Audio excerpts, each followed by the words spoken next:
I think because we held here after this big breakout bar, we're going to test the open, but I think we're only going to get a small leg up to the open, so I have an order to sell there. And I'm looking for a 20-cent move down.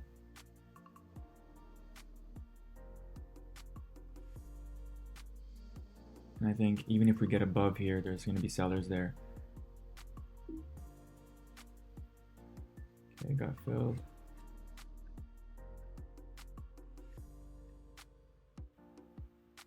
Go for 15 cents actually.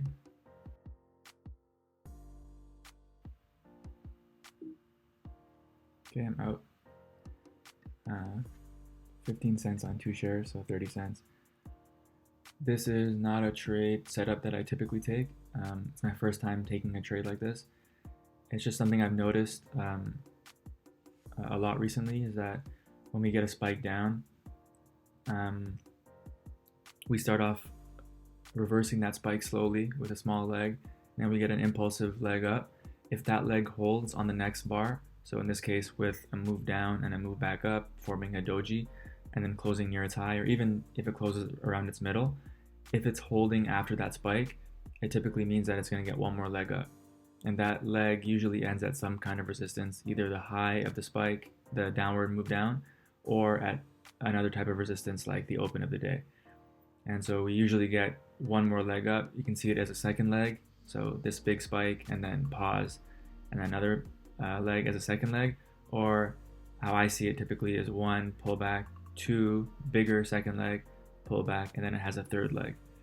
And so I'm not exactly sure if I should be waiting to sell at the open or looking to buy after it holds, but I could do both, I think, or just pick one or the other. I just know that there's going to be sellers somewhere around here, so I'll give some examples. 6 bars down, and then spike up. You can see it as one pullback, two, second leg is stronger.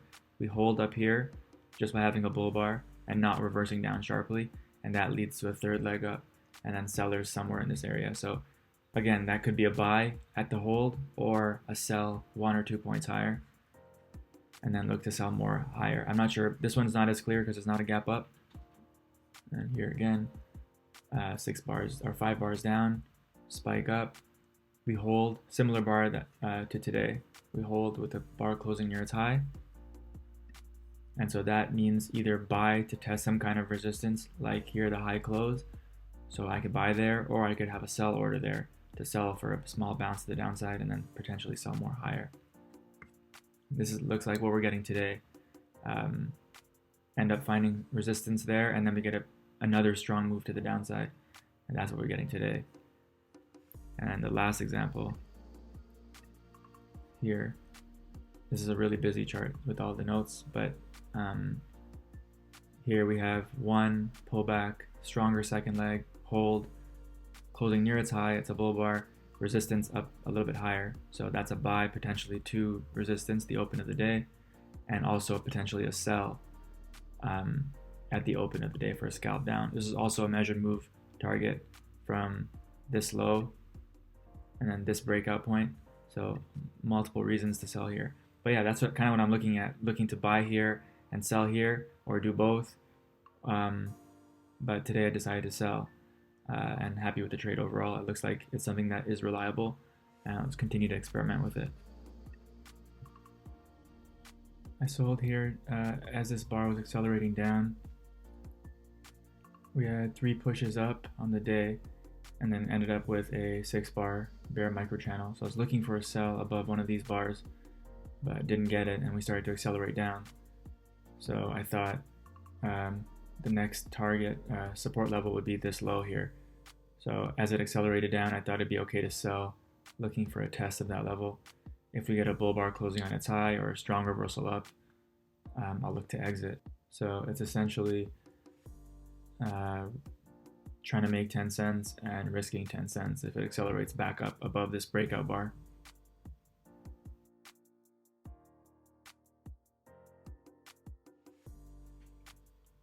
I'm going to stop myself out above the breakout bar. I still think there are sellers above here, somewhere in this area, but my premise was that this breakout was going to continue and test the low. So if it reverses the breakout, then that premise is not valid anymore.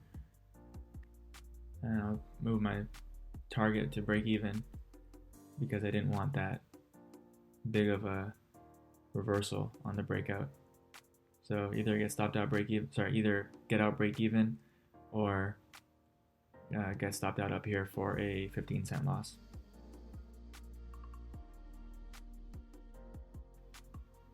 If I can get out at 65, get a smaller loss, that'd be nice instead of stopping out. Okay, so I'm out there. Probably lost 35 cents. Yeah, 35 cents.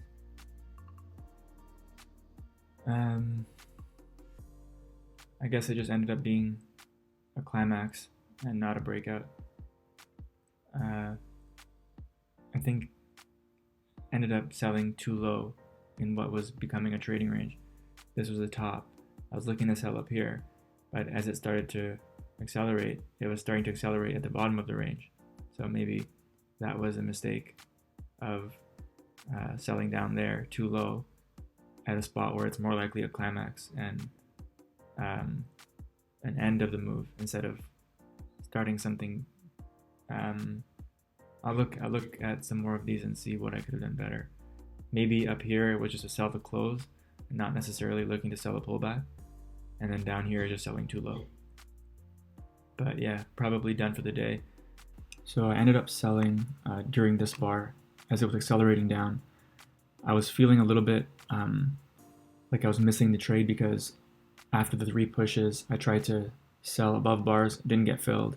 And as we started to accelerate here, just thinking that, just acting a little bit impulsively, just sold the market, thinking that we would test this low. But it was mainly because I was missing the trades up here. I was never getting filled, and so when it started to happen, I just quickly sold it, thinking that we'd get at least a scalp down. Obviously, in hindsight, and I looked at a bunch of other charts, way too low in a trading range day. This is presumably the low of the range, and we're near support, so I shouldn't be selling anything down there.